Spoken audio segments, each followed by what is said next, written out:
It is time to do our single quilt block video tutorial. Today I'm going to show you how to make the Weathervane quilt block. So no matter what size you make, the process is still the same. So for today's methods, we're going to be using two different techniques. We're going to use the stitch and flip. Oh, looky there.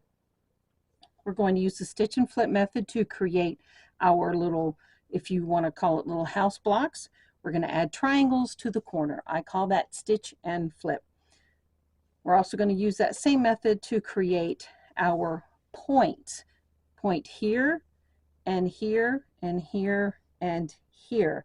And notice how they are, one is going in this direction and the other is going in this direction. We're going to create the same unit, but we're going to take this unit and rotate it for each corner. So in this one right here, in this corner, you're going to use the stitch and flip method. But in this corner right here, it's a half square triangle. All right, let's get everything set up so we can get started. We're going to begin creating our half square triangles. So we're going to start using these two squares down here. Let's move everything over. Now, we're going to make two at a time half square triangles. So in the quilt block, there are 4 half square triangles. There's one in each corner.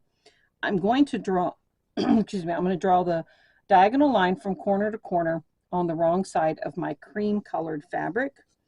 Whatever fabric color you're using, that's what you're going to draw the diagonal line on. So we're going to draw a diagonal line. And what you're going to do, you can see that pretty clearly, I hope, is you're going to, once you match it to, there we go, once you match it to your square with right sides together, you're going to stitch a 1/4 inch away from on both sides of this drawn line. I'm going to go ahead and draw my diagonal line on this one. Now, when you're drawing a diagonal line, if your fabric is starting to slip and move because the surface you have your fabric laying on doesn't allow your square to stay in place, go grab somewhere in your house a piece of cardboard. You can lay it directly on there and it acts like, kind of like, I don't want to say sandpaper, but it offers a textured surface so your square will stay in place so you can draw that line. When you draw that line, that way your fabric doesn't move. All right, so we only need a total of 4 half square triangles for our one block. So that means we only need 2 of each of these because that will make 4 half square triangles. Let's get started. Again, I'm going to sew a 1/4 inch away from the drawn line. So if you have a 1/4 inch foot with a fabric guide, what you need to do is make sure that that fabric guide lands directly on the drawn line. Now I have my laser light on to show you that I am a 1/4 inch away from that drawn line. I hope you can see it. All right, here we go. I'll try not to get my hands in the way.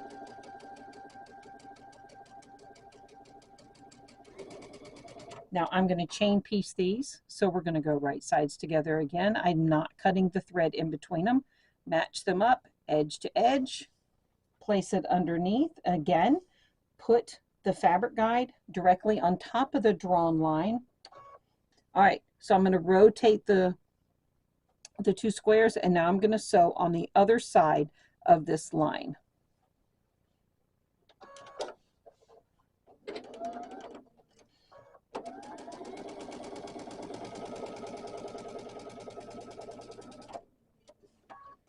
Okay, so now for our next step, I'm just going to use my rotary cutter to trim that thread in between. If you're wondering what rotary cutter I'm using, it is a Martelli. You can find them probably at your local quilt shop, and you're going to just place your ruler directly on the line, and you're going to trim a part on that line, just like that. And then we're going to open them and press them. And then we will trim these to size. But we're going to take these and we're going to press them, press towards the darker fabric. So I'm going to get these set and pressed in the correct direction, and then we're going to trim them to size. Let me go get these pressed and trimmed, and I'll be right back. Okay, so I'm going to place these in line so I don't lose them. All right, so next we have, I'm going to go ahead and do these right now. Let's pull that over, and I hope I don't mess everything up. Okay, so when we create this unit right here, this is the one we're working on, this corner. When we take it and we rotate it, our unit here becomes over here. Are you with me on that one? And so then that half square triangle is right here. And so it creates what we're looking for right here. And then you keep moving it and you rotate it one more time and you'll still get this. This one will be over here up against here, and the half square triangle will be here. And mine, so let's move this over here, and I need to get a drink of water. So sorry. Okay, so now let's take these. And again, we're going to draw that diagonal line. So I'm going to go ahead and do that on all four, and we can chain piece these together. So while I'm getting mine ready, 15 seconds if I would have already done this. Just saying. I'll have that all done for the next step. Okay, so now I'm going to remove my 1/4 inch foot because I want my open toe foot. So I'm going to quickly place this on and let's get started. Now I'm going to do 2 first. I want to show you something. All right, so let's look at, I'm going to bring this over again so we can focus on this one right here. Okay, so let's look at this one right here. So I'm going to place. Now this was a smaller block, so don't think I've done something wrong. I'm creating a smaller block on camera. This is a larger block right here. I want you to notice the angle right here. So we're going to take this. That's my unit. I'm going to place this on top, and notice it's going from top left down to the bottom, not to the bottom right, but kind of in the middle of the right hand side of the rectangle. And that's what you want. So look at your diagonal line in the direction that it's going. Okay, so we're going to do 2 that are just like that. I don't want to pick up any squares. Now, here's another thing. When we're doing stitch and flip and we have to start in a corner, you got to be a little careful because your needle can push this down into the hole in the needle plate where the needle goes down in. And if you happen to have a single hole needle plate that you can put on your machine, then by all means go ahead. Or you just rotate it around and you start on this side. You begin sewing on this side as opposed to that corner over here. And that allows the fabric, or excuse me, the feed dogs to grab the fabric and pull it through, and it can't eat your corner, which makes a quilter very happy. Try not to get my hands in the way, but I have to still kind of guide and hold the fabric, which is normal. Okay, so we're going to do the same thing. So we had it going in the top left down to the right side, and I'm going to just rotate it just like that and put it underneath. There we go. And now, okay, so I'm just going to do these 2, and I'll do those 2 in a few minutes. I'm going to actually do those off camera. All right, so I'm going to use my cute little thing that my friend gave me. My friend Diane. All right, so now we have these. Before you trim for the first time, take your triangle and flip it. Take your triangle and you're going to flip it in place. And as long as, I have to see it because it was on the other side and I can't see it, as long as it lines up with the outer edge of what you already had sewn, then you're good and you can trim it away. We're going to take and you flip it from the corner over there and you make sure it all lines up. Now we can trim. it's lined up. There's my rotary cutter. And then I can make Ohio star blocks, or I can use them in other blocks that use quarter square triangles, and they're all scrappy. Okay, now it's just time to, I'm going to put the iron to that and make the line go away, and then I'm going to flip it in place and press. I'm going to go ahead and finish these. We're going to do the little rooftop now. So I have two. We're going to go right sides together. Oh, and we're going to line that up. You're going to draw the diagonal line. So you have to draw the diagonal line on these from corner to corner. I'll do that quickly, but as you can see, I'm using the laser light, and I can point my laser light from corner to corner and sew directly on that line, or right on the outside of that line, depending on how thick of a line you drew. Now I'm using like an extra fine point, so my line is really thin.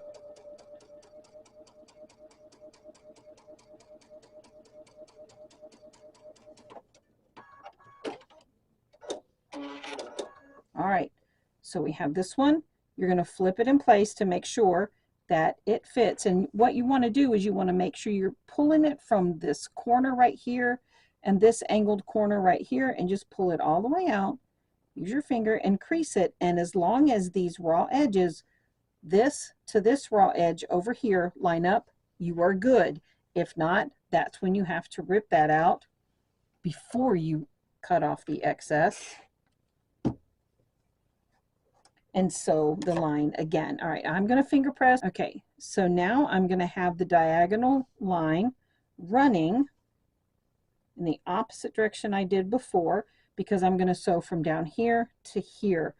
And this one goes over top of this, so I would rather start down here than up here. It's just easier. Okay, so let's get this one lined up and sew. Okay, dokies. We are ready to rock and roll. This is so fun. It's such an easy block to put together. All right, get my rotary cutter. There we go. We're going to discard that. We're going to change the foot out, so I no longer need the open toe foot. We have just a couple more things to do. I'm going to finger press this. Now you have to stay in place, buddy. There we go. Okay, so now we have 4 little rooftops. We need to attach our orange to the bottom. That is easy to do. Make sure you attach it to the bottom and not on top of the stitch and flip, the triangle corners. Whoa!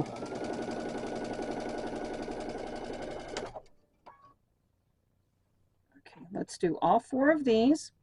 I hope you're sewing along with me. Hope you downloaded the pattern. If you did not know there's a pattern for this, it's in the excuse me, it's in the description below. You can go to my website, nancymcnallyquilts.com. You can go to the shop, and if you want, you can just put in this the search box, which is in the top right hand corner. You can put in Weathervane quilt block. This is part of my new series, single quilt block video tutorials, and you'll find it under there.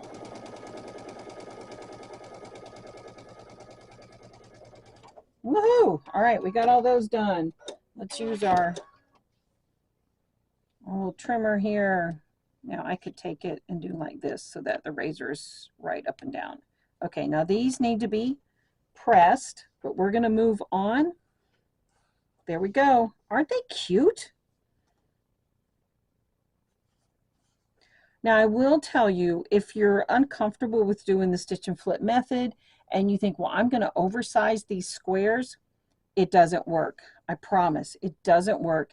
It messes up where these triangles and these triangles have to meet. So please don't do that. Okay. Oh, I need to move that out of the way. So I've got all 4 of these ready to go. Now it's time to assemble this. So you're going to lay it out like this.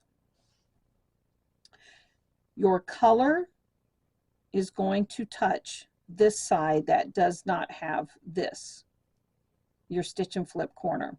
That's the way you're going to lay it out. Your square is going to go right sides together on top of that. You're going to sew that. The pattern shows you how to do that.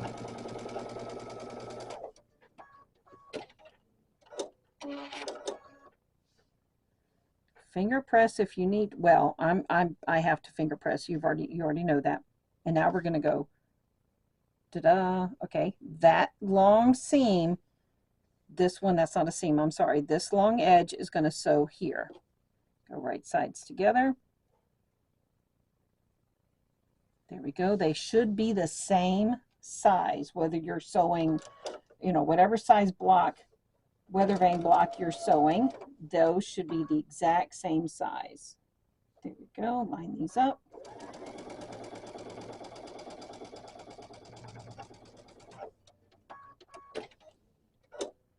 All right, I need to go press this one, and we're going to come right back here and we'll pull it all together. All right, so you got a few minutes while I'm pressing for you to get all these units together. So I went ahead and sewed the top row with the block together, and you can see the layout of how it goes together. All right, so you're going to lay your block out like this. And this is pieced basically as you would a 9 patch. If you're unfamiliar with what that means, a 9 patch, it's 3 across and 3 down. 3 times 3 is 9. We have 3 units in each row, and there's 3 rows. 3 times 3 is 9. So now that I've sewn the first row together, let's go ahead and sew the second row together.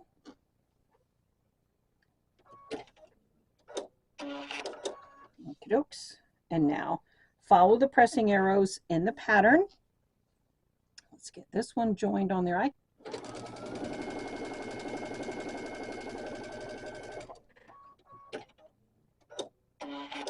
So once you get all 3 of these together, you can sew your third row. As you know, I'm going to finger press.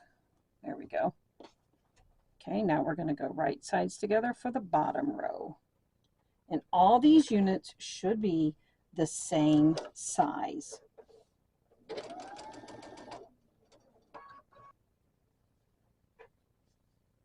Okay, so I really need to set the seam with the iron. Okay, now we're going to join this one.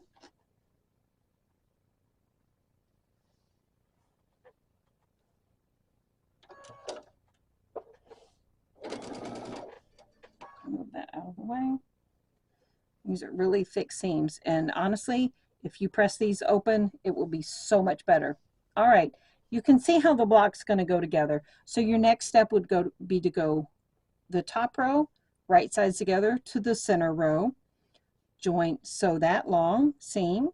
It's not really that long, but sew that seam, and then take the third row, go right sides together on to the center row, sew that seam, make sure everything's aligned. Nest your seams. Now, if you're unfamiliar with what that means, I will quickly show you that. All right, so what we want to do is we want to line up this seam right here and this seam right here, and I'm going to grab pins to do that. All right, it's important to line those up. So we're going to take, I'm going to pull it back. This seam right here and that seam right there need to be together. They need to butt up against each other. Now you can use clips if you don't like using pins, but be careful when you remove those too so that they don't misalign. Okay, so now we're going to come over here, and I got to hold this the other way so you can see it. And I hope my hair is not getting in the way. I got 2 cameras going right now.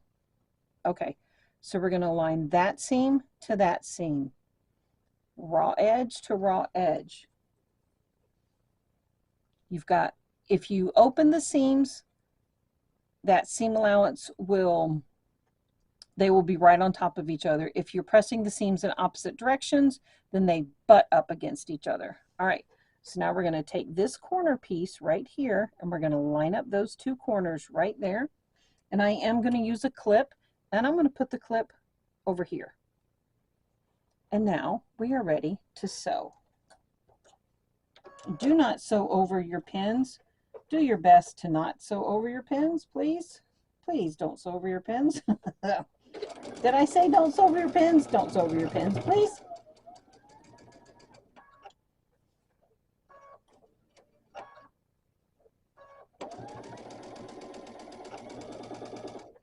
I felt that seam pick up. There we go. It flipped in the other direction.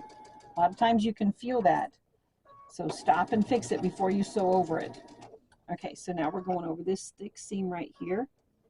So I'm just going to use, there we go. I just use my seam ripper to make sure as a stylus. Okay. Is that what it's called, a stylus? As a pointer, as a holder. Okay. Now see how those two lined up really, really good? Look at that. That's exactly what you want. And when you pin them and you make certain they're lined up, it's such a good feeling when you get done with them. All right, I'm going to go ahead and do this one. I think we got enough time. I think I have enough battery left on my cameras here. You know how to do this. I showed you how to do this. We're going to nest these. Put that pin in. Now, another thing, I'm sorry I had my hands in the way. What I do is I put the pin in the seam allowance that's going towards the feed dogs. So here's this seam allowance, but the seam allowance down here on the bottom is the one that's going towards the feed dogs. So if you place the pin in that, that helps to keep everything aligned. You've come this far, do what you need to do to make it work out. All right, let's get this seam sewn, and I still need to press the block. Oops, lay there. Now see how, okay, I don't know if you could tell on camera, but as the foot was approaching this diagonal seam, it started pushing it up. So when that happens, you stop sewing and raise the presser foot and allow that seam to relax and lay back down. It's doing it again, so I just stop, put my seam ripper, there it goes. I just sometimes place the seam ripper right on top of that seam and make it lay flat. Here we go. Okay, no, do we have another one coming up? Nope. Okay. Ta-da! Now the block is not going to lay flat because it hasn't been pressed.